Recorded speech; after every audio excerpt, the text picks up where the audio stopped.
Forgiveness doesn't exist north of the Arctic Circle. There's no warmth, no shelter, and no second chances. Just ice stretching endlessly in every direction. And here you are, stranded. Your body is failing, the cold gnaws at your skin, and your stiff muscles refuse to cooperate. The wind howls so loudly that even if anybody was near, they couldn't hear you. This is not how it was supposed to end. Well, at least that had to be going through the minds of the three men who set out to conquer the Arctic, soaring into the sky in a hydrogen balloon. This wasn't just another failed expedition. It was a fight against an enemy that never tires and never relents. The brutal, unfeeling Arctic. Salomon Andrée, he believed that he could outthink the cold, that he had enough human ingenuity that he could triumph over nature. But when their balloon crashed, he and his two companions faced the ultimate test: starvation, exhaustion, and the slow, creeping realization that there was no way out. And for decades, their final days remained a mystery, until their frozen remains and haunting last journal entries were found. What really happened out there in the last moments? This is the story of Andrée's Arctic balloon expedition. Fight for survival and the brutal lesson that the Arctic does not negotiate. So, I want to thank you for joining in today. This is another epic survival story. I think you're going to like it, so I suggest you stick around, and I'm going to take you through the last moments of this crew. By the late 19th century, the Arctic was one of the last great frontiers, an unforgiving wasteland of ice and death that had already claimed the lives of many explorers before them. But to Salomon August Andrée, it wasn't an opportunity. He was a Swedish engineer and physicist, also an aeronaut. Andrée was convinced he could finally conquer the Arctic, not by sea like Franklin or Nansen, but from the sky. He believed that he could build a hydrogen balloon to carry men to the North Pole and beyond, riding the polar winds in a triumph of human ingenuity. His plan? To leave during 1897 and take a 1,600-kilometer journey from the island of Spitsbergen Svalbard across the Arctic Ocean, either landing in Canada, Alaska, or Russia, depending on where the winds took them. If successful, it would be the first recorded flight over the North Pole, a world-changing achievement, especially considering airplanes hadn't been invented yet. The expedition was funded by some of Sweden's most powerful figures, Alfred Nobel himself and King Oscar II. This was truly a moment of national pride, and Andrée, he basked in that attention. But for all of his confidence, for all of his brevity, the plan had one fatal flaw, and it was a big one. He had never truly tested the balloon, at least in any Arctic conditions. The only testing that he had done was around the launch site where they would start the expedition. It had never really been tested to see exactly what it could withstand. In total, 3 men would take the expedition. Salomon Andrée himself, a self-proclaimed engineer and aeronaut at 43 years old. He had never actually flown a long distance in a balloon journey before, but he refused to admit that the balloon had any critical design flaws, and it was said that he was dangerously overconfident. And like a lot of stories, this would later play into their downfall. And next you had Niels Strindberg. He was the trip's photographer and scientist. He was only 24 years old. It was said that he was a bright young physicist who had just become engaged to his fiancée, Anna Charlet. With him, he carried a camera documenting the journey, images that would not be developed until decades after his death. And next, you have Knut Frænkel, a surveyor and navigator at 27 years old. He had military experience as an engineer, and it was said that he was both athletic and pragmatic. All 3 men were capable and educated, but they were about to step into a place where intelligence didn't matter. Only survival did. The entire expedition relied on a balloon named Örnen, which is Swedish for eagle. It was constructed in Paris and designed to keep them aloft for at least 30 days. But there was problems, serious ones. The balloon itself had never been tested in Arctic conditions, and the fear is that cold temperatures could affect the hydrogen, causing leaks that wouldn't be able to be repaired during mid-flight. And Andrée was said to be aware of some small hydrogen leaks. However, he completely dismissed any concerns regarding them. He believed the loss would be manageable, a decision that might have sealed their fate. In addition, one of the things they lacked was an ability to steer. Now, Andrée claimed that dragging ropes beneath the balloon would allow them to guide their direction. But this was theoretical at best. The balloon's fate rested entirely on the unpredictable Arctic winds. So the plan was essentially to float low over the ice, and if they want to turn left or right, they could kind of drag a rope on one side or the other, and it would give them a general ability to control. At least that was their plan. Now, another thing is that there hadn't been a lot of successful Arctic expeditions at this point, so it's not like there's a pre-approved packing list for these guys, and their supplies were definitely insufficient. They only carried a month's worth of food, assuming they could land safely before running out. Now, as a reminder, if you don't know about the Frænkel expedition, I've covered it in another video you can check out on the channel, but they took with them 3 years of supplies, and even that wasn't enough to deal with the things that the Arctic threw at them. So basically, with the amount of supplies that they have, if they crash anywhere that isn't land with resources, they're completely doomed. We said that several experienced scientists actually warned Andrée that his plan was suicidal, but he ignored them. He believed in technology. He believed in himself. And so on July 11th, 1897, from a launch site on Danis Island, Spitsbergen, the three men climbed into the balloon's wicker basket, gave one last wave to the watching crowd, and cut the ropes. The Ornen lifted to the sky. They were on their way to make history, but within minutes, it would all start going wrong.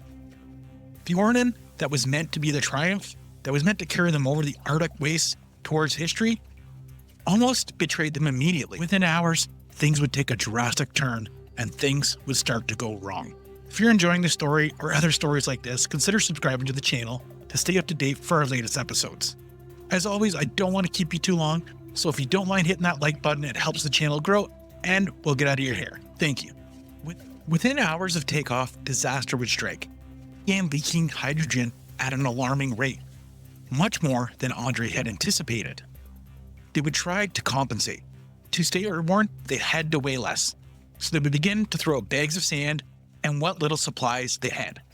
But it wasn't enough. Each time they lightened the load, the balloon would shoot upward, only to plummet again as more hydrogen escaped. Their drag ropes eventually were lost. These ropes, Andrée's key to steering the balloon, tore away within the first day, and now they were completely at the mercy of the Arctic winds. They were no longer explorers, they were just stranded men floating in a balloon. And for 2 days, the Ornen drifted across the Arctic, barely skimming above the ice. And on July 14, 1897, after just 48 hours in the air, the balloon would crash on the frozen wasteland of the Arctic Ocean, slamming into the pack ice with a brutal final impact. The crew had made it about 480 miles from their initial launch location, and they would crash over 300 miles from the nearest landmass. With no hope of rescue, they had no radio, and they certainly had no way out. As the crew stumbled out from the wreckage, they were battered and stunned. The reality of their situation started to sink in. Their only supplies were what they had packed in the balloon's basket and what they hadn't thrown out. They had with them a rifle for hunting, if there would be anything to hunt, a little bit of canned meat, biscuits and chocolate, barely enough for a couple of weeks, a small tent with sleeping bags, completely inadequate against the Arctic cold. They had 3 small sleds that were designed for this expedition and a small collapsible boat. Now, theoretically, they could use these to transport themselves or supplies south to the closest land, their only chance of survival. Before they make the expedition south, Andrée records a journal entry. The balloon has come down. We are on the ice moving south. Our spirits are good. We must get our equipment in order and begin the journey. The ice is difficult, but we manage. You can see early on the first day or two in the ice, this guy is still optimistic. So with no choice to move, they would set out on foot, dragging their sleds towards the nearest land, Franz Josef Land, a cluster of remote Arctic islands over 300 miles away. It was their only hope. They pulled their sleds step by step south. The ice was said to be uneven and jagged, making this absolutely agonizing. Temperatures would hover just below freezing, which was normal even in the Arctic summer. The wind howled across the open ice, stealing warmth from their bodies faster than they could replace it. They were starving already. It's not uncommon to think that they probably required, during this kind of trek, 10 to 15,000 calories a day easily. The heavy sleds made their progress even slower, burning what little energy they had. They had only had a limited supply of food, and they thought of running out loomed over them like a death sentence. But worse than hunger, worse than exhaustion, was the ice itself. The ice was not still. It was a living, moving force shifting beneath them with the ocean. As they marched south, they soon realized something horrifying. The ice was actually drifting northward, and every step they took towards safety was actually being erased. They were walking, but getting nowhere.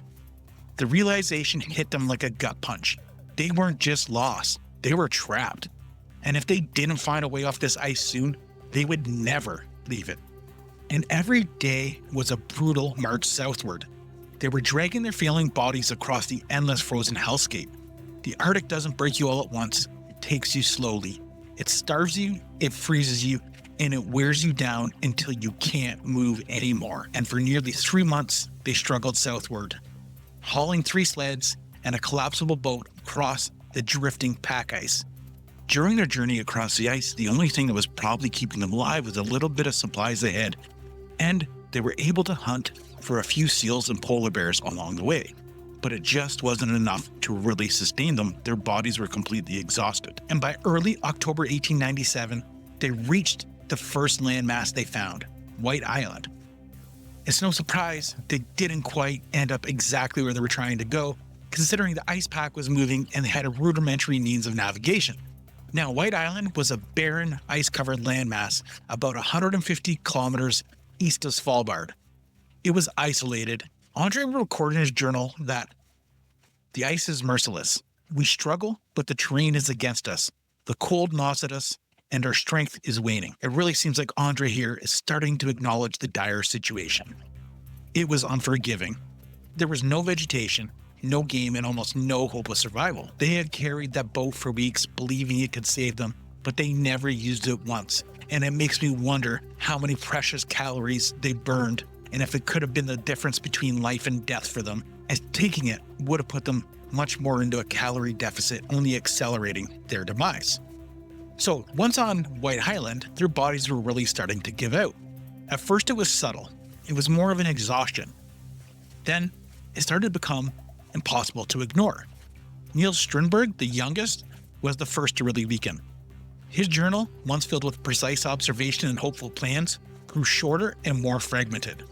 Then it stopped altogether. He wrote about promising his fiancée, Anna, the love of his life, to return. Some of Strindberg's last photos were recovered decades later. His camera was still at this camp on White Island. It's almost like it was frozen in time.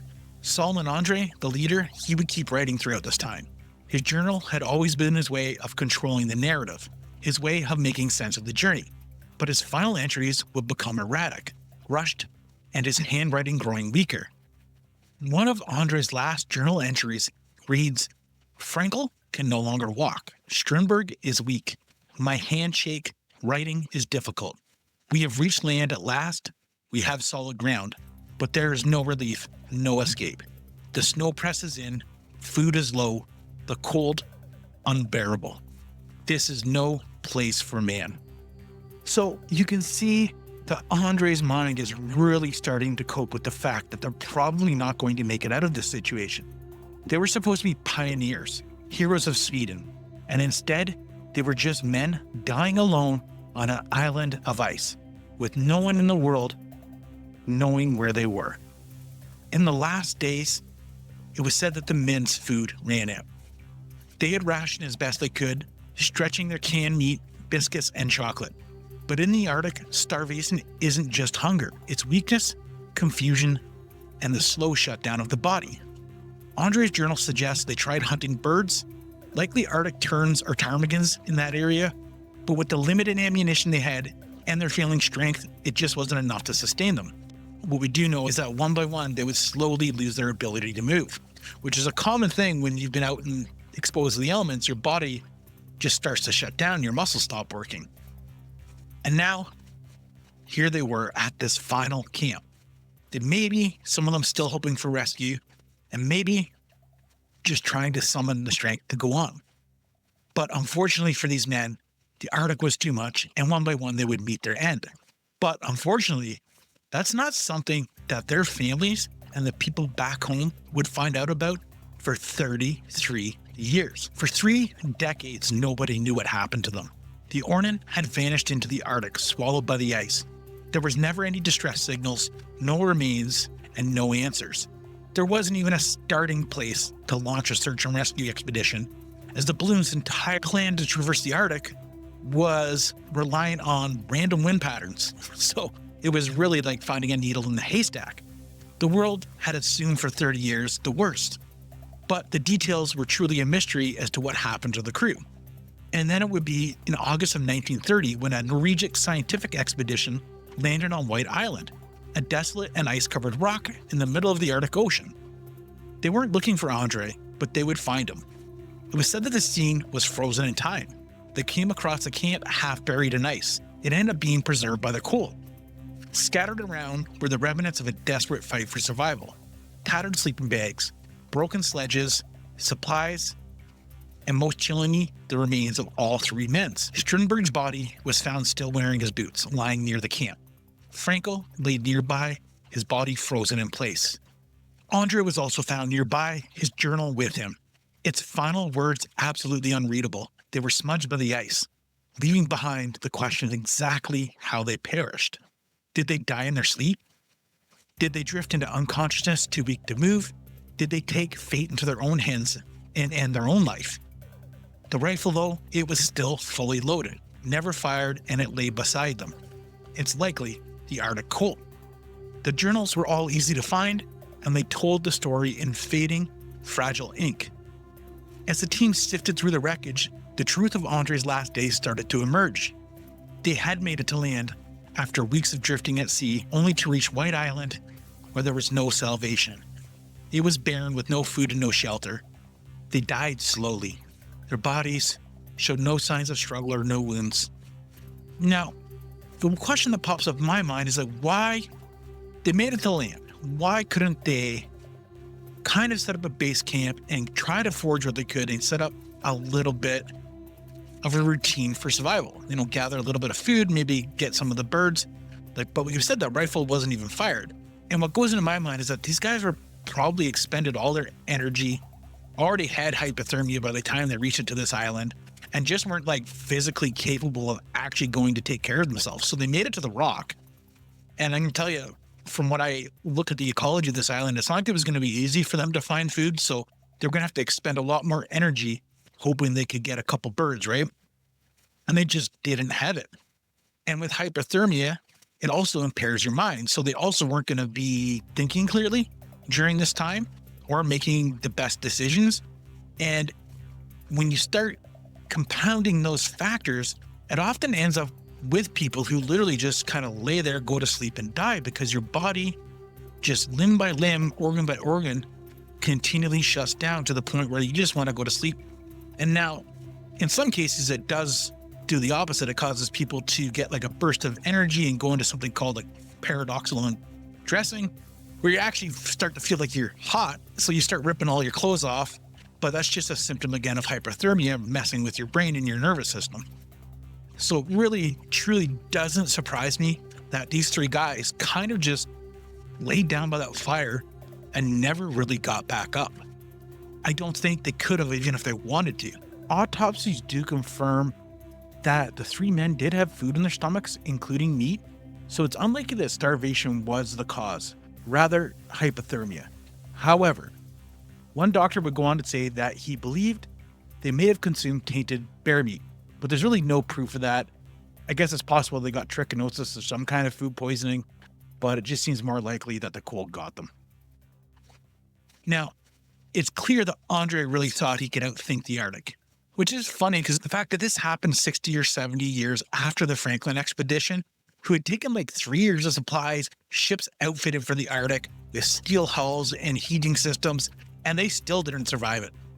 And you look at this, they went in there not even nearly as prepared, thinking that they were going to get out okay. And I don't understand. However, it's not like these guys probably knew about the fate of the Franklin expedition because that wreck lay dormant for about 100 years. Anyhow, like I said, it's what an interesting story. It's on the channel if you want to think about it. But The Arctic, it just seems like during the 1800s, killed so many people trying to find either the Northwest Passage or just ways to traverse it.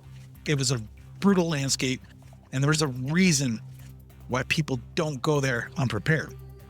The Arctic doesn't care how famous you are, how good your technology is. All it takes is one piece of key equipment breaking, even in today's day and ages in 2025, to leave you completely stranded up there. The idea that search and rescue is going to come and get you is also a fairy tale. Like, literally, the search and rescue coordination in Canada is out of Trenton, Ontario for the Arctic. And that's thousands of miles away. And they can only fly if the weather's good. And they can only fly so far without fuel. So like, it really becomes complicated to go and find people up there. Not to mention that once you hit about minus 40 below, jet fuel starts to freeze. So like, flying or taking a helicopter somewhere just becomes not even an option.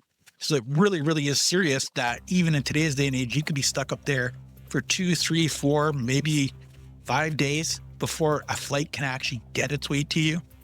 And it's just not meant for humans. There was one thing that Andrée was right about when you wrote about White Island, saying that this place isn't meant for man. This was truly a slow and merciless death for these guys. I'm sure the last moments were agonizing. They left Sweden as pioneers who were celebrated. They were confident that science and human ingenuity would conquer the Arctic. But as we see through these stories time and time again, nature doesn't care about your plans, your dreams, or your ambition. The Arctic only takes. And in 1897, it took 3 men who thought they could fly over it, and it buried them in its ice forever. Thank you for joining me this week. I enjoyed this story. I hope you did. Consider subscribing to the channel, and I'll see you again next week. Thanks, guys.